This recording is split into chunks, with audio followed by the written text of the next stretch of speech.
আসসালামু আলাইকুম, আশা করি আল্লাহর রহমতে সবাই ভালো আছেন। আমি এখানে আজকে লোটটা মাছের মাথাটা ধুয়ে পরিষ্কার করে নিয়েছি। এটা দিয়ে আমি ভর্তা বানাবো, তাই লাল লাল করে ভাজবো, ভাজতে তারপরে ভর্তা বানাবো। লোটটা মাছটা দিয়ে নিয়েছি, এটা আমি বিরিয়ানি করবো। লোটটা মাছটা আমি লবণ দিয়ে দিচ্ছি, ধনিয়ার গুঁড়ো, আমার মতো মরিচ, হলুদের গুঁড়া।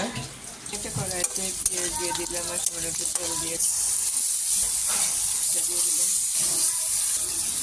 নাড়াচাড়া করে আমি রেস্টে রেখে দেবো, কারণ বেশি নড়লে আমার ওইটা মাছটা সাইড করলে কটা আমি ভর্তাটা বেটে নেবো বানাবো। ঠিক আমার ভর্তা বানানো শুরু হয়ে নেবো। আমার লইট্টা মাছ বোনা আর এইখানে হয়েছে লইট্টা মাছের মাথা আমি ভর্তা বানাইছি ভাজিয়ে। আমি কখনো খাই নাই, তাই আজকে প্রথম আমি বানালাম, দেখি।